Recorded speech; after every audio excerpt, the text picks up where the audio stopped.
Hello, this is Orange Sage, and I'm about to play Mount&Blade Warband. I thought about doing a few of these videos just as a tutorial for anybody who hasn't played this game before. I personally think it's a great game, and yeah. I'm not going to play the tutorial because that just takes you to some weird place. Didn't really quite understand that, but what I'll do, I'll just start a new game and just go from there, really. Okay, let's launch the game. Okay, this here just basically explains that the game is set in medieval society and all with this, that, and the other. Yeah, you don't really need to know any of that. Okay, this is where the character creation comes in. So obviously you select your gender, you go for male. And okay, so here it's got, you were born years ago in a land far away. Your father was I don't know, let's go for a hunter. Okay, you were the son of a family who lived off the woods, doing whatever they needed to make ends meet. Hunting, woodcutting, making arrows, even a spot of poaching whenever things got tight. Winter was never a good time for your family, sorry, as the cold took animals and people alike. But you always lived to see another dawn, though your brothers and sisters might not have been so fortunate. You started to learn about the world almost as soon as you could walk and talk. You spent your early life as... let's go for a shop assistant, shall we?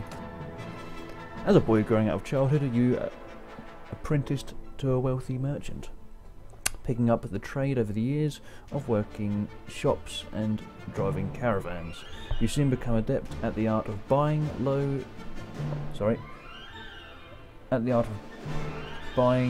selling high, and leaving the customer thinking they'd got the better deal.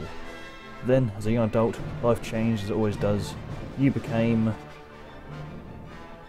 a university student. Let's go for that, shall we?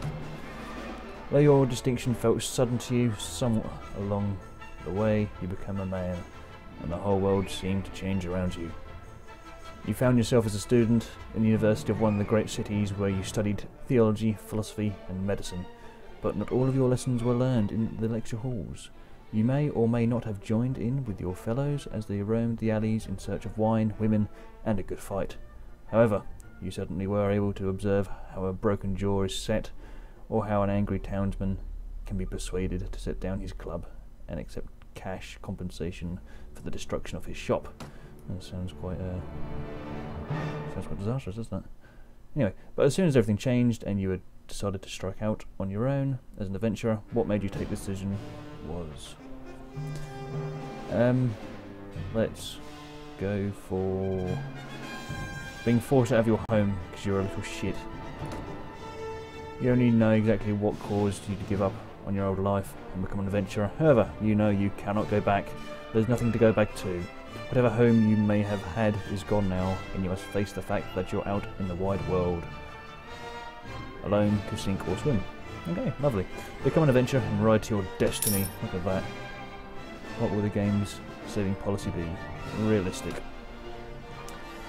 Okay, this is where you set all your attributes and stuff here. So let's type my name. Let's go for Orange Sage. Attributes, let's go for... Okay, these basically what all those questions I answered back there, they set you up with some like default points, as it were, and yeah, so you basically start off with all that, and as you can see here, I've got 4 points to spend on my attribute, 6 skill points to spend, and 10 weapon points. So I don't know, let's level these out a bit, shall we? I'll go for strength and agility for there.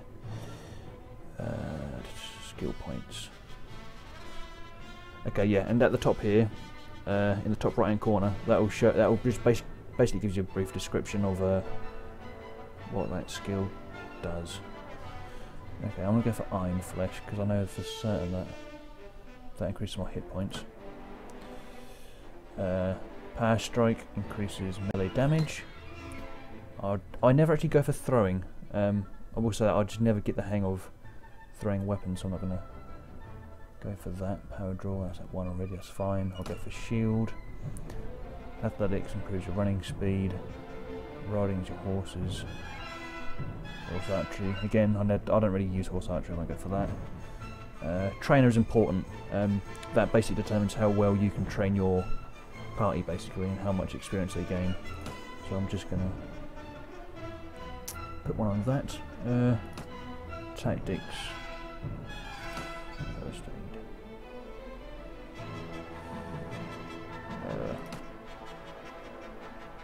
Sod it.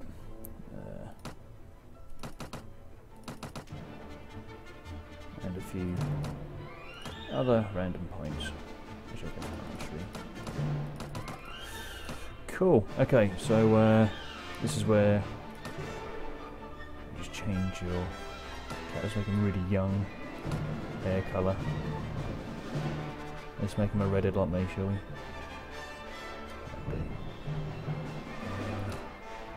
Choose your hair. Look at that.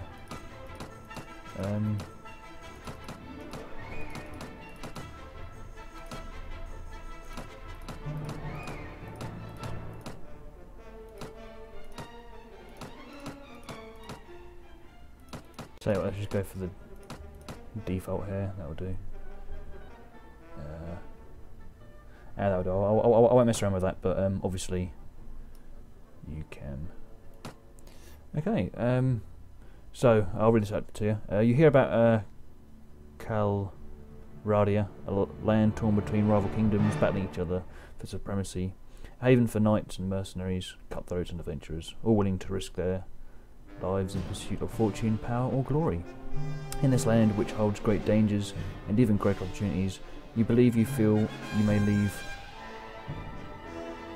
your past behind and start a new life. You feel that finally you hold the key of your destiny in your hands, free to choose as you will, and that whatever course you take, great adventures will await you, blah blah blah. I can't be asked for the rest. Okay, and this is where you decide to join whichever kingdom you want. In this game, you start off as pretty much a neutral character, but at this point, you just choose which province you want to start off in, basically. And I normally go for either Swordia or Rhodoks, but I'm going to go for something I wouldn't normally go for, and I'm going to go for Nords. So let's take a ship to Sargoth in the Kingdom of the Nords. Let's go. And yeah, let's skip that bit. Okay, so basically what's been happened here is, well, that text just says I entered this town and I'm being attacked by this guy with a bow. Okay, now basically this game is it's got a very interesting battle mechanic actually. Oh, Christ, I just took some damage. Okay, I shot him. Let's go with my sword. I ain't gonna die here. Okay, basically, every time you click the mouse button, well, obviously he swings a different direction. The reload on this game, whenever you use bows or crossbows, is okay. Are you all right? Well, I guess you're alive at any rate. I'm not sure that we can say the same for the other fellow. That one's less thief to travel our streets at night, although heaven knows he won't be the last. Anyway, maybe you can help me with something. Let's talk more inside. Out here, we don't know who's listening. Let's go, buddy. The merchant takes you to his house. Once inside, he stands by the door for a while, checking the street, and then finally, convinced you to not be followed, comes near you to speak.